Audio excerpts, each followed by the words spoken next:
Hi, I'm Steve Martin, And I'm Adam Gopnik.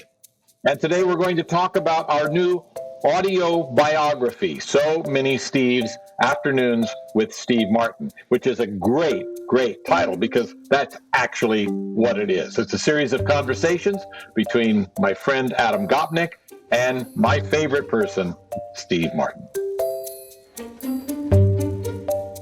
I have a little line I always say now. I say, what do you call a book that has no punctuation and no paragraphs?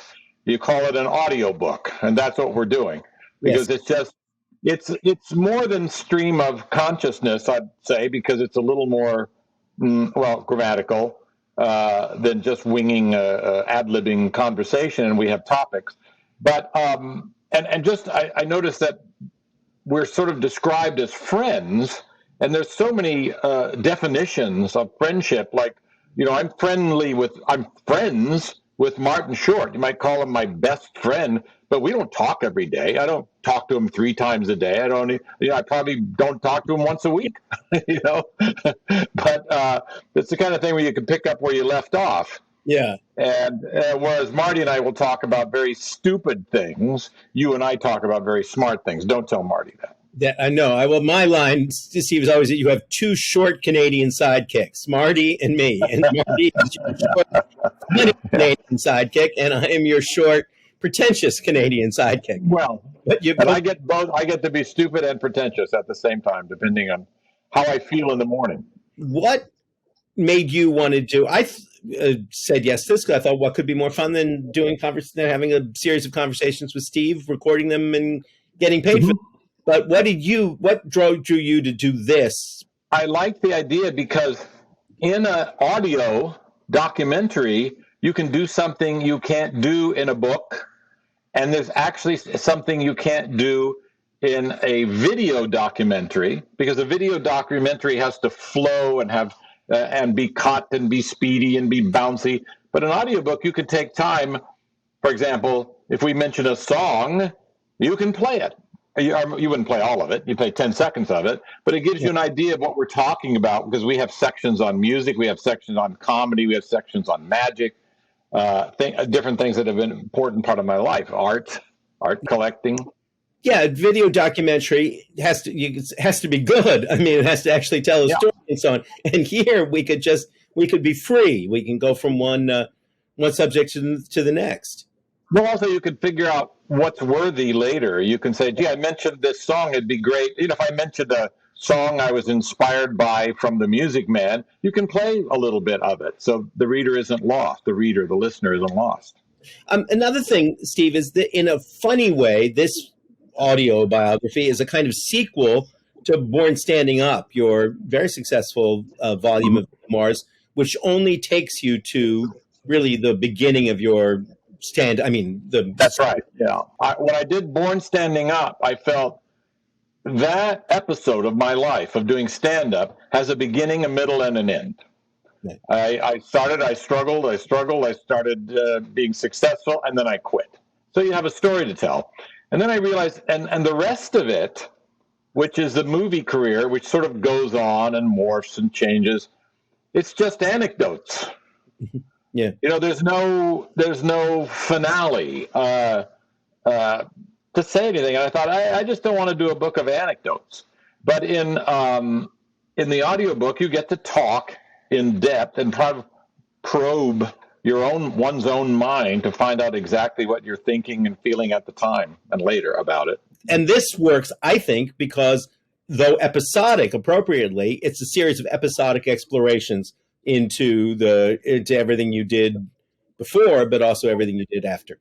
What was fun for me about doing the audiobook was that you have lived this life as a writer as well, and you know what that's like. But I have done nothing else for 40 years. When I was the art critic, I went to exhibitions. But for most of the past 40 years, I just sit in front of this portrait of the young Marx Brothers, digging into my laptop, right? And as a consequence, any chance I have to actually leave the house, I seize on with alacrity. It can be anything. I'll just go because it means I can leave the house without feeling guilty about abandoning my work. before, say, Wow. I'm going over to Steve's. I'm biking over to Steve's because we're working on our audiobook. And I don't have that sick feeling in the center of my stomach. You should be working. That's a good, sick feeling to have because it keeps you working. I mean, if you feel guilty when you're not working, that's good for your life and your career. Do you not feel guilty when you're not working? You're working. You have work. No, because my wife describes it. If I'm not doing anything, I will sort of default to doing something. Yeah. Writing a cartoon or doing something or feeling. You're sitting there and you have a thought and you write it down. But the trouble with my business is that there's a lot of travel and going places involved, whether it's stand-up or even the television show, Only Murders in the Building. There's a lot of physical moving around. And some of the greatest times I've ever had were getting intimate with a book, getting intimate writing a book. I was writing the play Picasso at the Lapin Agile, and I'd have the structure in my head, and I'd go biking, and this line would appear out of nowhere, and it made me believe in subconscious thought, subconscious writing, that you're working even when you're riding your bicycle. Yeah. I wish that's true. And of course, there's some part of us where the good stuff comes unbidden from inside. But in my pitiful experience, it basically comes because I bend over the laptop. I think that's a difference. It's like sometimes that's for you. You work hard, and sometimes when I settle down and work hard, that's when I really get the work done. But also stepping away, and it's like doing a crossword. You step away and you go, "Oh, Zeus," One of the things that I enjoyed most about our conversations and making this audio biography of you and with you was sharing books that we loved, which I didn't know we loved. And there were two particularly that I have loved that I didn't know you loved. One was Fitzky, the Magic by Misdirection, an extraordinary book about magic and performance, really a book about performance. And it turned out I'm a distant cousin to him. Really? Just weirdly. Yeah, never met him, anything. But I got a letter that said, "Did you know you're related to Daryl Fitzky?" And I don't even think we discussed this in the show, in the book, Steve. But actually, one of the things that you did early on was you used props in charming ways. Yeah. Mm-hmm. Well, I worked at Disneyland in the magic shop. I started as a magician, so I was always handling things. The disappearing candle, the bouncing baby rabbit, the this and that. And so that just became part of it. And the more I worked in the magic shop, and I had like an arrow through the head or bunny ears, the more they became meta. Yeah. And meta jokes. It's like, this is so not funny that it's funny. And I was, studying philosophy at college, so it all came together as, kind of an original idea. Yes. But Daryl Fitzky kept talking about, and originality. Don't forget originality. And I just ignored that part for a long time until I became aware that, if it's not original, they've seen it before. That's what that means. You can't have anything that they've seen before. Well, this is true, but you realize you just described the history of postmodern art, right? That's what my goal was. One of the things that I discovered, and that became the source of the title, was that you were a huge EE Cummings fan, which I am as well. Yes, I was. Poetry prestige changes through the years. Like, who was loved then is hated now, and this and that. And now they're questioning T.S. Eliot, and they're this. But E.E. Cummings was perfect for me as a college student, especially a romantic college student. And so there was this line from one of his poems that began, "So many selves, so many fiends and gods." And I realized that's absolutely true. There's no one us. There are these selves that live inside us. And it seemed appropriate because we're talking about 5 areas that are so disparate. Yes. Comedy, magic, music, movies, art, And so it's a good umbrella title for us. And we can also claim intellectualism. We can also claim obscure highbrow references. Highbrow. We get to be highbrow for a minute. From the title comes from E. Cummings' So Many Selves we have adapted for our own purposes. And I've also realized, when Marty and I do our show on stage, we talk about certain things. Then we talk about our books we've written, and I've realized that our books, but we've both written memoirs, they're so much more intimate than anything you would say on stage. And a book is appropriate for that. It's one-on-one with a reader, and that's the way I feel about the audiobook. You're not blabbing rumors and gossip. You're actually telling heartfelt things. So it gets to be very, very intimate, an audiobook or a book. Did you learn anything new about yourself in the course of our doing this? Were you surprised by anything you discovered sort of analytically after I left and you were retrospecting it? I guess the main thing I would have learned from this is somewhere in the ignition between you and me, the spark that I feel I still have the spark to converse and not be exhausted by myself, Exhausted by me. But no, I think that for me, that was the single greatest pleasure of the book. One was discovering things about you and things we had in common that I wasn't aware of, and discovering how premeditated in some ways your comedy, which I loved from the time I was a teenager, was how premeditated it was on philosophy and logic and a manifesto of a kind. But the other thing is we never failed to find something to talk about, Well, we had a hard time staying on subject, not that we had a subject. I mean, the subjects came later, You actually composed or improvised a little banjo score for our audiobook. Yes, I mean, through the years, I do a joke in our show with Marty where I'm starting to play the banjo, and I say, I've realized that I've written over 100 banjo songs, so we better get started. And but it's actually true. Yeah, I've written over 100 banjo songs, and I've recorded probably 80 of them. And there's a lot of little tunes that even go unaddressed, unrecorded, unremembered. I mean, I thumb through my iPhone and I find these little melodies, and they're useful to me because I can do a record or have done records, and I can play with people and use it on stage.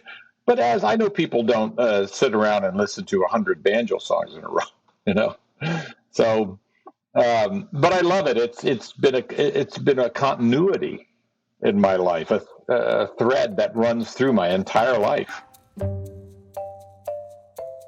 When you were starting out, was there a joke or a bit that killed every time you tried it? That was sort of like your breakthrough. I will say in my own Lilliputian way that when I did that piece about LOL, thinking that LOL meant lots of love, that was the one thing I've ever done that has like 60,000 views on YouTube. What was the first thing you did that you knew? Well, I had two jokes. One, and they're kind of hard to describe. One was a magic trick where I would have a candle and I would cover it with a scarf, and then I'd hold the scarf up and I'd just make it vanish. And it was astounding that the candle would vanish, and I'd bow, thank you very much. But my arm would be stiff like this as I'm bowing, so I'd be down here like this, and then I would just get this weird laugh. And the other was maybe the first joke I ever wrote, which is I had a joke about, I say, I gave my cat a bath the other day, and I'd always heard you weren't supposed to give cats baths, but I did. Cat enjoyed it. I mean, the fur would stick to my tongue, but still, these are my 17, 18-year-old jokes. They work. They've slightly. I should try it again in the Steve and Marty show. See I'll try it. Is anything when you review your own life that you wish you could have gone back? I certainly have things like that. where I wish I could have gone back and told my younger self something. Don't do this or do that. Oh, it would definitely be older me saying to the younger Steve, don't worry so much. Yeah. Yes, exactly. You can take 2 weeks off and your career won't end. It's fine. You know. And a less successful movie won't torpedo all your reputation or all your. Right. Yeah. Yes, no, exactly. I wish I could go back to my younger self, to your younger self too, and say, you know what, it's going to be all right. This, relax about this. But you can't. If we could, then we wouldn't be our younger selves, because the younger self is by definition. That's true. We need the panic. Yeah, exactly. Is fueled by the panic. And this is when you were starting out. Who was your god and hero among comedians? Who did you think was the greatest comedian? A friend of mine had some comedy records. This would have been, I was like 18. And he lent them to me. And one was Nichols and May, and one was Lenny Bruce. And I had Bill Cosby records, but Bill Cosby didn't really influence me. He was just good in his own slot. It didn't affect my style. But Lenny Bruce affected my style, and Nichols and May affected my style, because I could hear Mike and Elaine really lay into a phrase. So they wouldn't say, Dr. Schweitzer. They would say, Dr. Schweitzer. And it would have a whole life in it. And that I learned a lot about slowing down, getting close to the mic, pulling back. That's from those records. But the one that surprised me in a way, but made perfect sense once you explained it, was Jack Benny. Oh, Jack Benny was my total hero in so many ways, but mainly it was something I read about him that I didn't grasp as I was listening to him. He said, "Oh, I don't mind if anybody else gets the laughs. As long as you're, endorsing it, your show is getting the laughs." And I just realized, that's so wise. He wasn't afraid to be around other funny people. He didn't hog the screen or hog the time or hog the punchlines. Adam, it was great to sit down and talk with you about so many things like me. And you can get your copy of So Many Steves at audible.com/Steve Martin. Oh, wait, don't /Steve Martin. Well, thank you for watching, everyone, and don't forget to listen.